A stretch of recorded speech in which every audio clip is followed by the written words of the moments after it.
지난주가 사실 교회 절기로는 성령 강림주일이었습니다. 예수님이 약속하신 성령님을 만나고 경험하는 날이었죠. 이 성령을 경험한 사람들이 어떻게 되냐면 새롭게 변화가 되었어요. 정말 삶에 180도 변화되어지는 삶의 모습과 태도를 갖추게 됩니다. 그래서 성령 체험을 통해 변화된 사람들이 모이기 시작하여 세워진 곳이 바로 교회입니다. 초대교회이죠. 그래서 성령 강림절을 어떻게 보면 교회의 생일이다라고 얘기를 합니다.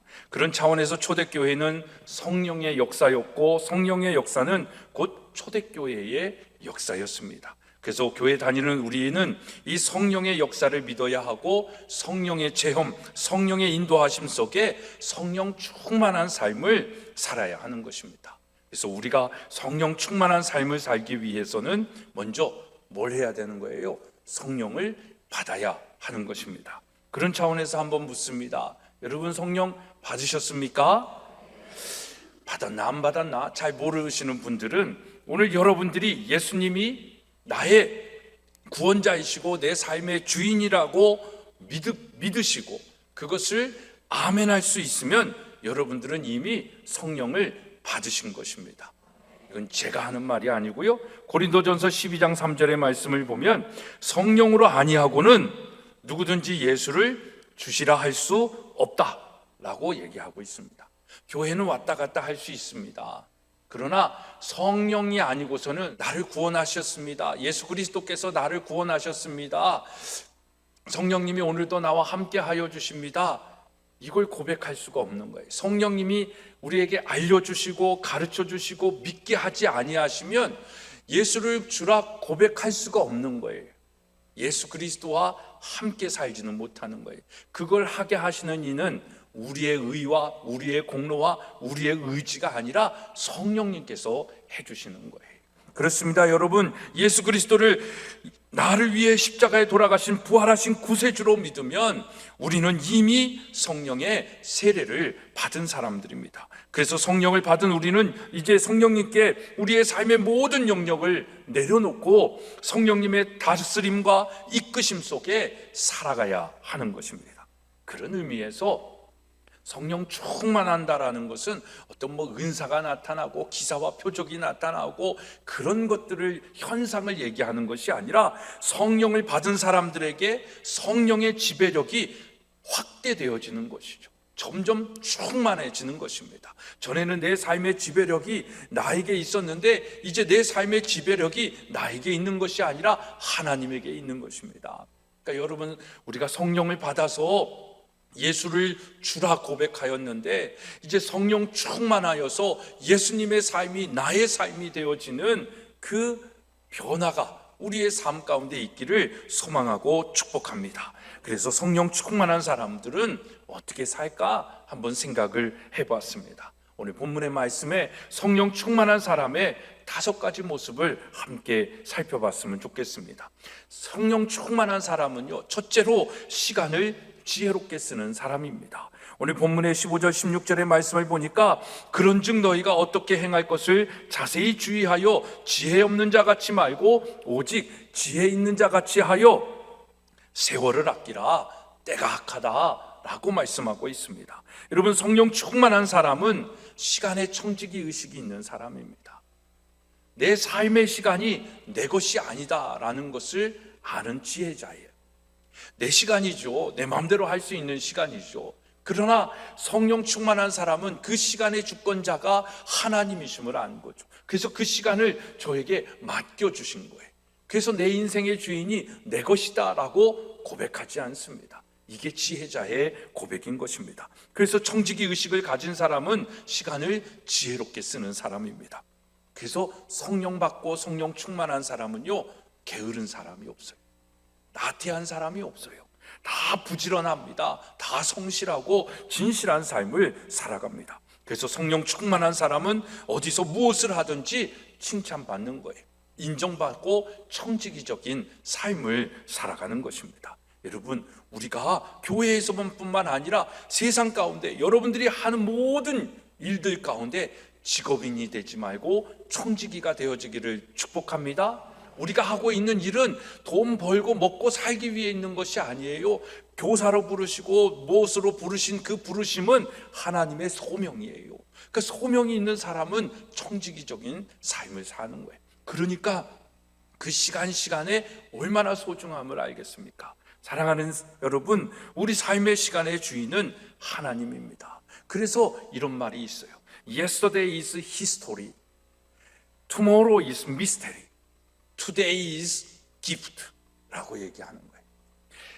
어제는 하나님의 스토리, 하나님의 일하신 역사예요. 그러니까 히스토리의 H를 대문자로 쓰면 하나님의 스토리가 되는 거잖아요. 그래서 하나님의 스토리로 우리는 어제를 살아가야 되는 것이고 사는 것이죠.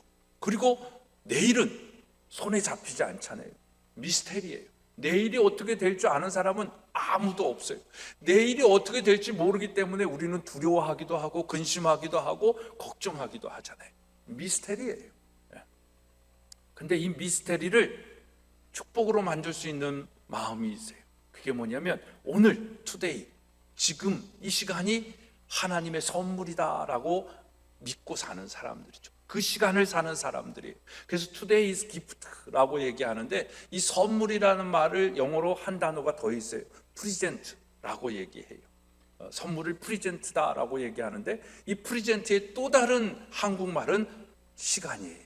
현재라는 의미를 가지고 있습니다. 그러니까 이 시간은 하나님이 우리에게 주신 선물이에요. 그러니까 이 선물을 감사함으로 받아가지고 은혜 가운데 우리가 잘 살아야 하는 것이 그리스도인들의 시간관입니다. 여러분, 지나간 시간은 잡을 수 없는 시간입니다. 그러나 오늘의 시간은 하나님의 선물입니다. 이 선물을 하나님의 지혜로 때를 아끼며 사는 사람들에게 미래는, 내일은 미스테리가 아니라 또 다른 하나님의 축복이다라는 것이죠. 성령 충만한 사람은 이 지혜를 알고 있는 사람들입니다. 여러분, 우리의 나이가 어떻든지 간에 정말 하나님께서 우리에게 주신 이 세월, 이 시간을 정말 청지기적인 사명을 가지고 잘 써서 성령 충만한 삶에 사는 저와 여러분이 되어지기를 간절히 소망합니다. 두 번째로, 성령 충만한 사람은 주의 뜻을 온전히 따르는 삶을 사는 사람입니다. 17절의 말씀을 보십시오. 그러므로 어리석은 자가 되지 말고 오직 주의 뜻이 무엇인지 이해하라 라고 얘기합니다. 여러분, 가장 중요한 시간 관리는 뭘까요? 하나님의 뜻이 무엇인지를 이해하고 살아가는 거예요. 그 삶을 살아가도록 시간을 잘 관리하는 게 가장 지혜로운 청지기의 삶입니다. 그래서 가장 중요한 시간 관리는 하나님의 뜻이 무엇인지를 이해하고 그 뜻대로 살아가는 거예요. 그 하나님의 뜻에 우리의 시간을 투자하는 것입니다. 그래서 투자는요, 양보다 방향에 있습니다. 그런 차원에서 인생에서 시간을 많이 들여서 노력하는 것보다 뭐가 중요한 거예요? 하나님의 뜻이냐 아니냐가 중요한 것입니다. 하나님의 뜻대로 우리가 방향을 바로 잡는 것, 이것이 중요한 것입니다. 그래서 어리석은 자가 되지 말고 주의 뜻이 무엇인지 이해하라. 그 이해하는 것이 지혜자다라고 얘기를 하는 것입니다. 그러면 무엇이 주님의 뜻입니까? 성령 충만한 삶은 하나님이 나를 향한 생각과 목적이 무엇인지 알고 살아가는 사람들이에요.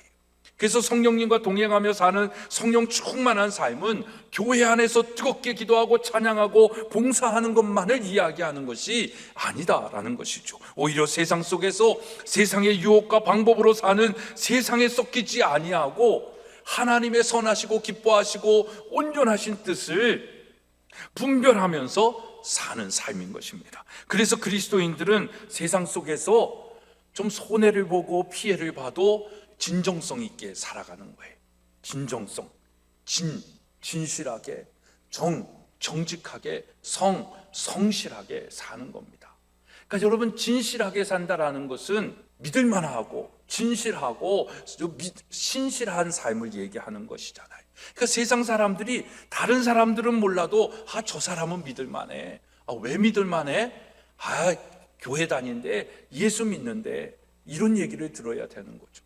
그리고 정직하게, 어느 누구보다도 저 사람은 정직해, 계량기를 속이지 않아, 뭐 양을 속이지도 않고 뒤로 꽁쳐먹지도 않아. 정직하되 성실하되 누구보다도 부지런하되 누구보다도 열심히 산데 그 삶이 그리스도인의 진정성이다라는 것이죠.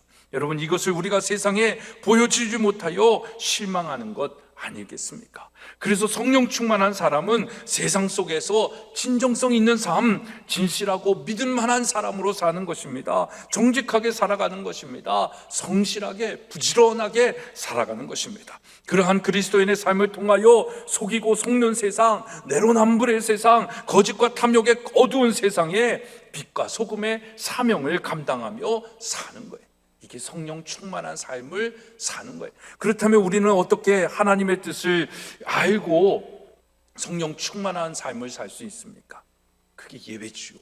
로마서 12장 1절 2절의 말씀을 보면, 그러므로 형제들아 내가 하나님의 모든 자비하심으로 너희를 권하노니 너희 몸을 하나님이 기뻐하시는 거룩한 산제물로 드리라. 이는 너희가 드릴 영적 예배니라. 너희는 이 세대를 본받지 말고 오직 마음을 새롭게 함으로 변화를 받아 하나님의 선하시고 기뻐하시고 온전하신 뜻이 무엇인지 분별하도록 하라. 이 분별이 지혜인 것입니다. 우리가 날마다 여호와를 경외하며 살아가야 할 이유가 여기에 있죠. 우리 몸을 하나님이 기뻐하시는 거룩한 산제물로 드리는 영적 예배를 드리는 것입니다.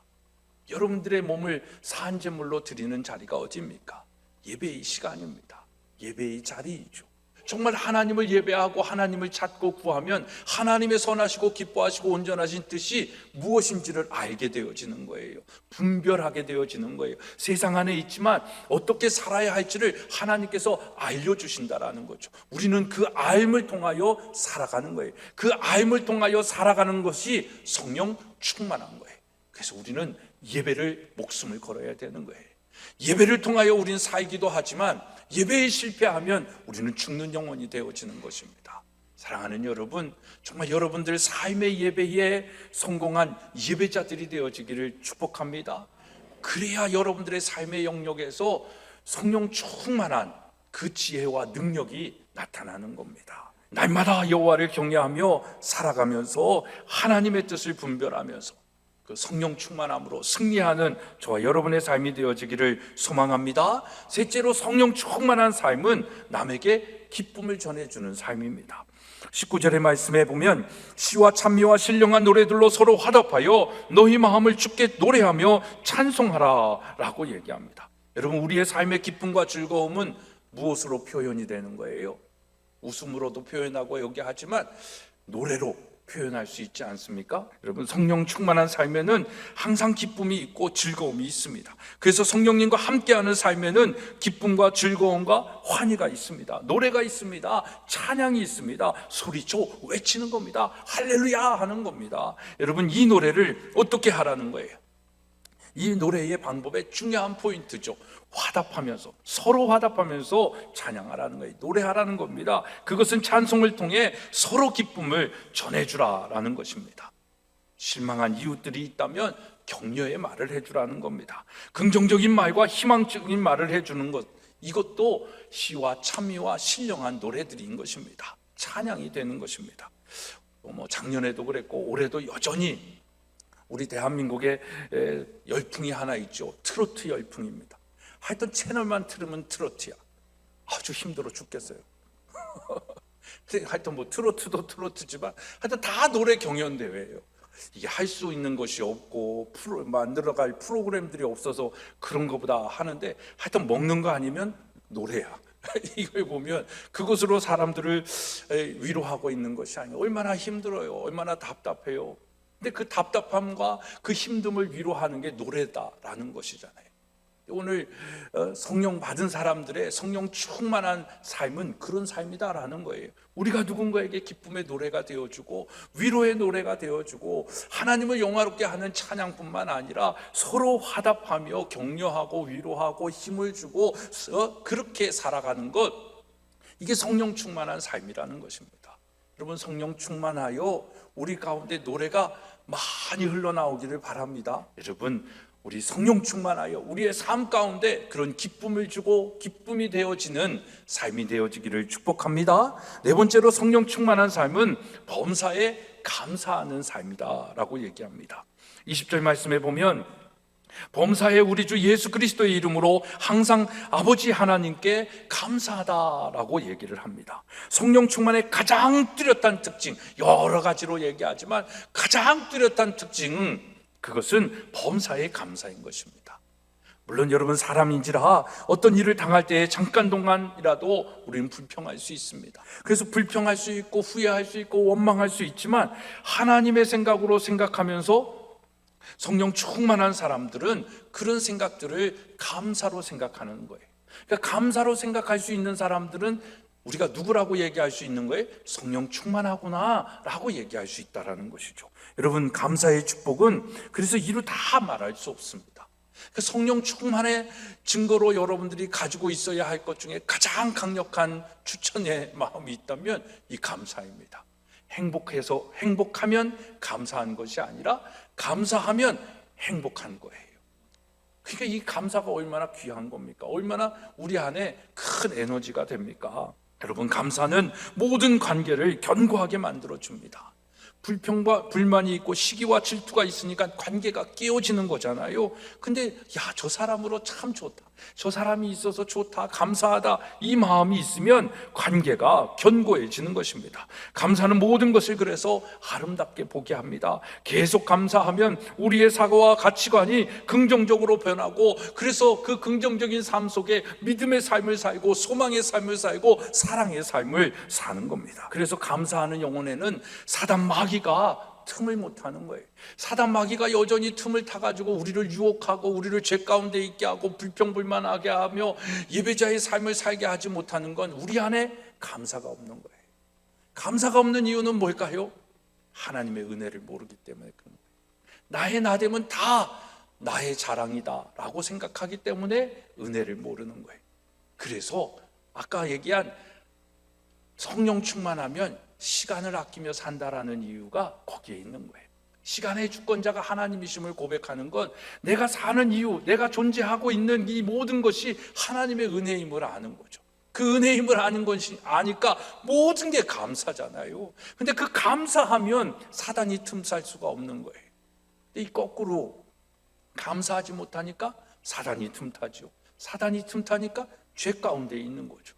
죄 가운데 있으니까 날마다 불평불만만 하고 시기 질투만 하며 남을 원망하며 후회하며 땅을 치며 사는 거예요. 이게 성령 충만하지 않은 거예요.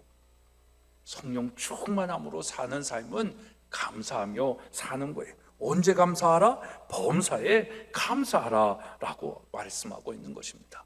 여러분, 범사에 감사하며 성령 충만한 승리자의 삶을 살기를 축복합니다. 마지막으로 성령 충만한 사람은 여호와를 경외하며 복종하는 삶을 삽니다. 21절의 말씀을 보십시오. 그리스도를 경외함으로 피차 복종하라 라고 말합니다.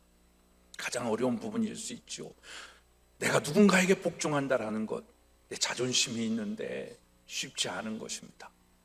근데 남에게 머리를 숙일 수 있는 것, 성령 충만하면 누구에게도 할 수 있는 것입니다. 이 말을 바울이 하고 나서 22절 23절에 우리가 읽지는 않았지만 아내와 남편이 피차 복종하고 사랑하는 원리를 강조하고 있어요.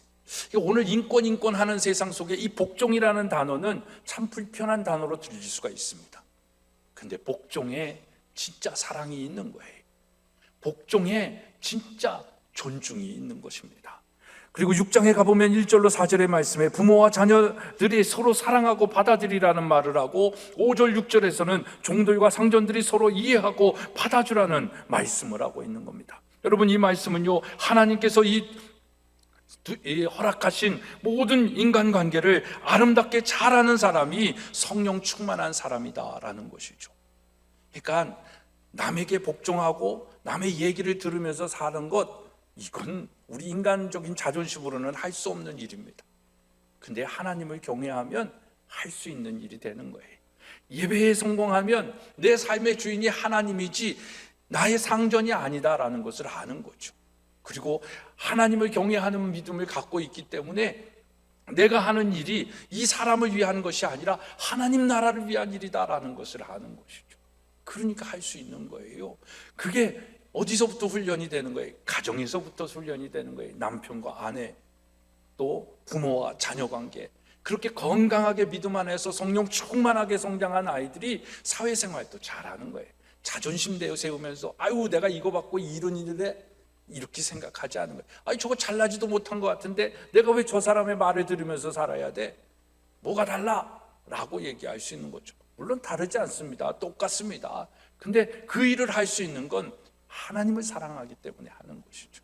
하나님이 그 일을 시키셨기 때문에 하는 일이 되는 것입니다. 그래서 여러분, 성령 충만한 우리의 삶의 마음을 가지고 모든 사람들과 질서 가운데 관계를 잘 하는 것이 우리의 본분인 것입니다. 그래서 인간관계를 잘 하려고 노력해야 하는 것이죠. 근데 말씀드린 것처럼 참 쉽지 않습니다. 저도 쉽지 않습니다. 이 마음을 우리 누구에게서 배우고 누구에게서 경험을 하는 거예요? 예수 그리스도이죠.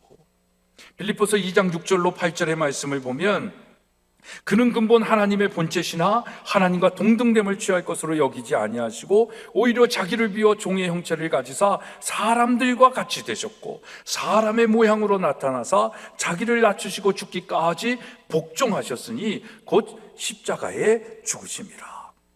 십자가의 죽으심은 가장 아름다운, 가장 경이로운 여호와를 경외하는 모습입니다. 그것이 복종이라는 것이죠. 성령 충만한 사람은 그래서 이제 내가 사는 것이 아니라 내 안에 예수께서 사시는 그 삶을 사는 거예요. 왜? 예수님께서도 그 높은 보좌를 버리시고 그 자신의 자격되어지심을 다 내려놓고 이 땅에 우리를 위하여 십자가에서 복종하셨잖아요. 근데 우리는 왜 복종을 못하겠습니까? 이제 우리가 예수를 믿고 예수를 구주로 영접했다라고 한다면 이제 그 십자가의 죽으심에 우리도 죽어야 되는 것이죠. 그리고 내 안에 이제 내가 사는 것이 아니라 예수 그리스도께서 사는 삶을 사는 거예요. 이게 성령 충만한 것입니다. 이것이 여호와를 경외하고 복종하는 삶으로 나타나는 것이죠. 성령 충만한 삶은 바로 여기에 있는 것입니다. 사랑하는 여러분, 오늘 우리가 예수 그리스도를 주로 믿어 성령을 받고 성령 충만한 삶을 살아가기를 축복합니다. 성령 충만은 지금까지 나눈 것처럼 우리의 삶의 실제가 되어야 되는 거예요. 은사가 아닙니다. 우리의 삶의 향기요, 우리의 삶 속에서 나타나는 우리의 흔적이어야 되는 것입니다. 성령 충만을 신비하고 체험적인 능력으로만 오해해서는 안 됩니다. 아, 저 사람이 저렇게 사는 이유가 뭐야? 아, 성령 충만하구나 라는 것을 보여줘야 되는 거예요. 다른 사람은 모릅니다. 믿지 않는 사람들은 모릅니다. 아, 저 사람이 저렇게 헌신하며 저렇게 살 수 있는 이유가 뭘까? 아, 성령님이 이끄시는 삶을 사는구나. 세월을 아끼며 감사하며 기뻐하며 서로 화답하며 존중하며 복종하며 다른 사람들을 위하여 하나님을 경외하며 사는구나. 성령 충만하구나. 이걸 얘기하는 것입니다. 사랑하는 여러분, 성령 충만이란 어떤 능력이나 은사를 나타내는 삶이 아니라 내 뜻과 의지를 온전히 하나님께 맡기는 삶인 것입니다. 그래서 성령 충만한 사람에게는 반드시 하나님의 온유함과 겸손함이 나타나는 것입니다. 삶의 경험과 체험은 신념을 만들어줍니다. 그러면 고집쟁이가 될 수 있습니다. 하지만 성령 체험은, 성령 경험은, 성령 충만은 우리를 더욱 겸손하게 만드는 거예요. 복종할 수도 있는 삶을 살게 하는 것입니다. 내 자존심으로 사는 것이 아니라 하나님이 나를 얼마나 사랑하시는지를 아는 그 자존감으로 살아가는 삶이에요. 성령 충만하지 아니하면 이거 살아낼 수가 없다라는 것이죠. 그 자존감이 높은 사람은 자기를 높이는 삶을 살지 않고 더 겸손하게 살아가는 거예요. 더 자기 자신보다도 남을 위하여 하나님의 나라와 영광을 위하여 살아가게 되는 것입니다. 그렇게 하나님의 나라와 다른 사람을 위하여 겸손한 삶을 살 때에 하나님의 은혜도 넘치게 될 것이고 더 큰 하나님의 축복의 주인공이 되는 것입니다. 사랑하는 여러분, 성령 받으신 줄 믿으시기를 바랍니다. 성령의 충만한 삶을 이제 우리의 삶의 터전에서 살았으면 좋겠습니다. 그래서 향기가 나고 예수 그리스도의 십자가의 흔적이 있고 또 빛으로 소금으로 살아가는 진짜 그리스도, 명목상 그리스도인이 아니라 진짜 그리스도인으로 살아가면서 이 나라 이 민족을 위하여 이 나라 이 민족을 살리는 그런 사명자의 삶을 살기를 소망합니다. 여러분, 성령 충만 우리의 삶의 실제입니다. 성령 충만, 교회 안에서 쓰는 단어가 아니라, 표현이 아니라 우리의 일상생활 속에서, 가정에서, 지역에서, 우리의 일터에서 표현되어져야 할 실제인 것입니다. 그 실제가 저와 여러분들의 삶 가운데 있기를 간절히 소망하고 축복합니다.